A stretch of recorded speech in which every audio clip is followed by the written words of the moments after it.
നമ്മൾ ഇന്നൊരു യാത്ര പോവാണ് കേട്ടോ. പാരീസിലോട്ടാണ് യാത്ര.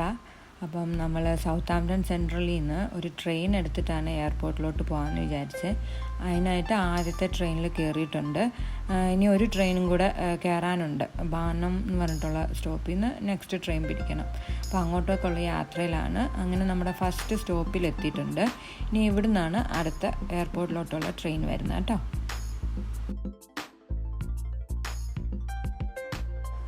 ഈ ട്രെയിനിലാണ് നമ്മൾ വന്ന് ഇറങ്ങിയത്.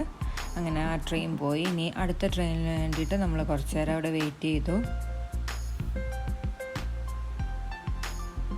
അതാ നമ്മുടെ അടുത്ത ട്രെയിൻ വരുന്നുണ്ട്. ഓരോ ട്രെയിൻ യാത്രയും നന്ദൂട്ടന് ഭയങ്കര സന്തോഷമാണ് കേട്ടോ. അങ്ങനെ ആ ട്രെയിനിൽ നമ്മൾ കയറിയപ്പം പക്ഷേ ഒരുമിച്ചിരിക്കാനുള്ള അടുത്തടുത്തുള്ള സീറ്റുകളില്ലായിരുന്നു. അപ്പം നന്ദൂട്ടൻ താഴെ അങ്ങിരുന്നു. പിന്നെ കുറച്ച് നേരം അവനെ ഒന്ന് എൻ്റർടൈൻ ചെയ്യാൻ വേണ്ടി കുറച്ച് ഒളിച്ചേപ്പാത്തൊക്കെ കളിച്ചു. ട്രെയിൻ ആകുമ്പോൾ ഇങ്ങനൊരു ഗുണമുണ്ട്, കുറച്ച് നേരം ഒന്ന് ഓടി നടക്കാനൊക്കെയുള്ള സൗകര്യങ്ങളുണ്ട്. സ്റ്റോപ്പ് എത്താറാകുമ്പോൾ മാത്രം നമ്മളൊന്ന് സൂക്ഷിച്ചാൽ മതിയല്ലോ.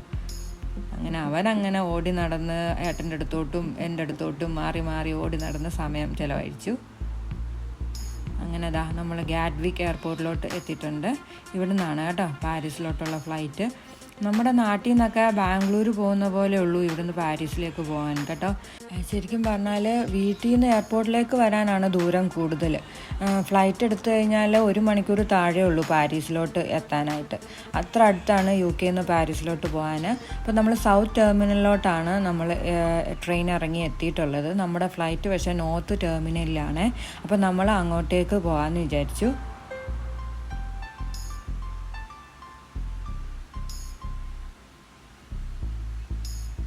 അപ്പം ഇനി നമുക്ക് നോർത്ത് ടെർമിനലിലോട്ട് പോകാൻ സൗത്ത് ടെർമിനലിൽ നിന്ന് ഷട്ടിൽ എടുക്കണേ.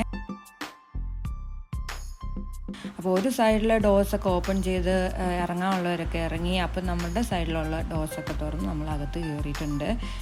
വളരെ കുറച്ച് ദൂരമേ ഉള്ളൂ ഗാറ്റ്വിക് നോർത്ത് ടെർമിനലിലോട്ട്. അവിടെ നിന്ന് കയറി സൗത്ത് ടെർമിനലിൽ കയറി കഴിഞ്ഞ് കഴിഞ്ഞാൽ അപ്പം നമ്മൾ അവിടെ ചെന്ന ഉടനെ തന്നെ നമ്മുടെ സെക്യൂരിറ്റി ചെക്സും കാര്യങ്ങളൊക്കെ കഴിഞ്ഞ് ഉള്ളിലോട്ട് പോയി കേട്ടോ. നല്ല വിശപ്പുണ്ടായിരുന്നു. ഏകദേശം ഒരു ഉച്ച സമയം ആയിട്ടുണ്ടായിരുന്നു നമ്മളവിടെ എത്തിയപ്പം. അപ്പോൾ ഇനി നമ്മൾ അടുത്തായിട്ട് എന്തെങ്കിലും കഴിക്കാം എന്ന് പറഞ്ഞിട്ട് അത് തപ്പി നടക്കുമായിരുന്നു കുറച്ച് നേരം.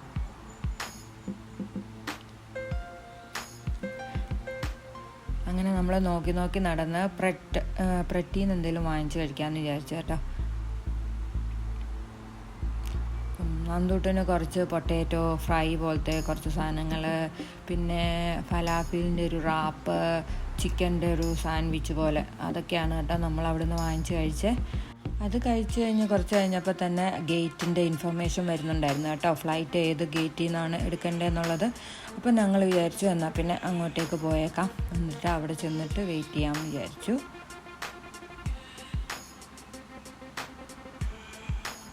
അങ്ങനെ നമുക്ക് പോകാനുള്ള ഫ്ലൈറ്റിൽ നമ്മൾ കയറി കേട്ടോ. കയറി അതിൻ്റെ അകത്ത് സ്റ്റാഫ് ഭയങ്കര ഫ്രണ്ട്ലി ആയിരുന്നു. നന്ദൂട്ടൻ്റെ കൂടെ കുറച്ച് നേരം ഒന്ന് ഹൈഫൈ ഒക്കെ കൊടുത്തു. ഞങ്ങൾ പതുക്കെ സീറ്റിൽ പോയിരുന്നു. ഫ്ലൈറ്റിൽ കയറിയിരുന്നു. പെട്ടെന്ന് തന്നെ പാരീസിലെത്തി കേട്ടോ. ഒന്ന് കണ്ണടച്ച് തുറന്ന ദൂരത്തിൽ നമ്മൾ പാരീസിലെത്തി. ശരിക്കും അത്രയ്ക്കൊരു ദൂരമേ ഉള്ളൂ പാരീസിലേക്ക് പോകാൻ ലണ്ടൻ ഗാറ്റ്വിക്കിൽ നിന്ന് കേട്ടോ. അങ്ങനെ നമ്മൾ പാരീസ് എയർപോർട്ടിൽ ലാൻഡ് ചെയ്തിട്ടുണ്ട്.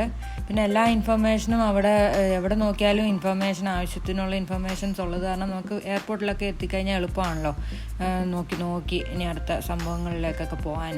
അപ്പോൾ നമ്മുടെ ടാക്സി ഡ്രൈവർ ഡിപ്പാച്ചർ ഗേറ്റിൻ്റെ അവിടെ വന്നിപ്പോണ്ടെന്ന് പറഞ്ഞു. അപ്പം നമ്മൾ അങ്ങോട്ടേക്ക് പോയി. ഏട്ടനൊരു eSIM എടുത്തിട്ടുണ്ടായിരുന്നു കേട്ടോ ഫോണിലേക്ക്. അപ്പം അതുകൊണ്ട് തന്നെ ഭയങ്കര കാര്യങ്ങളൊക്കെ ഭയങ്കര ഈസി ആയിരുന്നു. എത്തിയ ഉടനെ ടാക്സി ഡ്രൈവറിനെയൊക്കെ കോണ്ടാക്ട് ചെയ്യാൻ പറ്റി. ടാക്സി എടുത്ത് നമ്മൾ താമസിക്കുന്ന സ്ഥലത്തേക്ക് പോവാണ്. ഒരു ട്രാമൊക്കെ പോകുന്ന കാണാൻ പറ്റി കേട്ടോ. റോഡിൽ കൂടെ ഓടുന്ന ട്രെയിൻ എന്നാണ് ഞാൻ ഇതിനെ പറയാറുള്ളത്. ട്രാം എന്നാട്ടോ പറയുന്നത് ശരിക്കും. അങ്ങനെ നമ്മൾ ബുക്ക് ചെയ്ത ഹോട്ടലിൻ്റെ അവിടേക്ക് എത്തിയിട്ടുണ്ട്. ഹോളിഡേ ഇൻ എക്സ്പ്രസ്സിലേക്കാണ് നമ്മൾ വന്നേക്കുന്നത്. booking.com എന്ന് പറയുന്ന വെബ്സൈറ്റിൽ നിന്നാണ് നമ്മുടെ ബഡ്ജറ്റിനനുസരിച്ച് 3 രാത്രിയിലത്തേക്കാണ് ഈ ഹോട്ടൽ ബുക്ക് ചെയ്തിട്ടുള്ളത്. അതിൻ്റെ ചുറ്റുവട്ടമൊക്കെ കാണാൻ നല്ല രസമുണ്ടായിരുന്നു കേട്ടോ. നല്ല ഗ്രീനും നല്ല പച്ചപ്പും ഒക്കെ ആയിട്ട്. ഇതൊരു കനാലിൻ്റെ സൈഡിലാണ് കേട്ടോ ഈ ഹോട്ടലുള്ളത്. അങ്ങനെ നമ്മൾ അതിൻ്റെ അകത്തേക്ക് കയറി. കുറച്ച് പേരൊക്കെ ഓൾറെഡി ചെക്ക് ഇൻ ചെയ്യാനായിട്ട് നിൽപ്പുണ്ടായിരുന്നു. അങ്ങനെ നമുക്ക് നമ്മുടെ കീ കിട്ടിയിട്ടുണ്ട് കേട്ടോ, നമ്മുടെ റൂമിലോട്ടുള്ള. നന്ദൂട്ടൻ്റെ ആദ്യത്തെ ഒരു ഹോളിഡേ ആണ്. നാട്ടിലൊക്കെ പോയിട്ടുണ്ടെന്നുള്ളതല്ലാതെ നമ്മൾ 3 പേരും കൂടെ ഒരു യാത്രയൊന്നും കൊറോണയ്ക്ക് ശേഷം പോയിട്ടില്ല. അപ്പോൾ എന്താ 217 അതായിരുന്നു നമ്മുടെ റൂം നമ്പർ. നല്ല അത്യാവശ്യം സൗകര്യങ്ങളൊക്കെ ഉള്ള നല്ലൊരു റൂമായിരുന്നു കേട്ടോ. നമ്മുടെ റൂമിൽ നിന്നൊരു കനാൽ വ്യൂ ഒക്കെ ഉണ്ടായിരുന്നു. ആ കനാലിൽ കൂടെ ബോട്ടൊക്കെ പോകുമായിരുന്നു കേട്ടോ. ആ ബോട്ട് വരുന്ന സമയത്ത് ആ പാലം പൊങ്ങും, അങ്ങനത്തെ ഒരു സിസ്റ്റമായിരുന്നു കേട്ടോ അവിടെ ഉണ്ടായിരുന്നത്.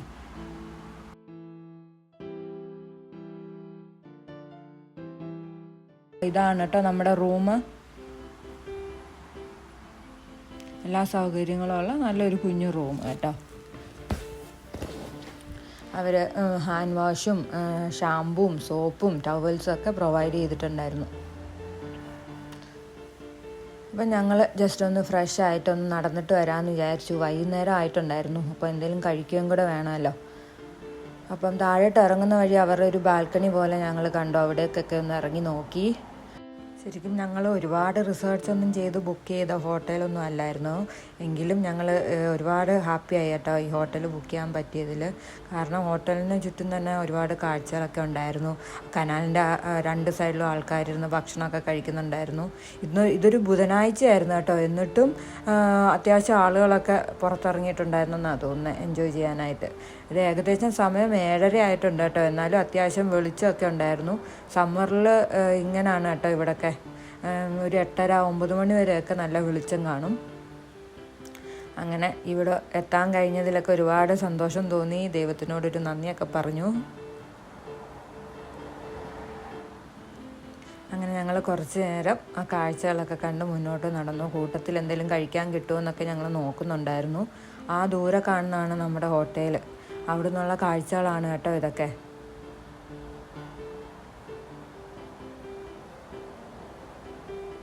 അങ്ങനെ കുറച്ച് ദൂരം ഞങ്ങൾ 3 പേരും കൂടെ അങ്ങനെ നടന്നു.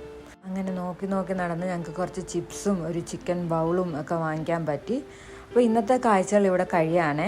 പാരീസിലെ കൂടുതൽ കാഴ്ചകളായിട്ട് ഞാൻ ഉടനെ വരാം. അതുവരെ thank you, bye bye, keep watching.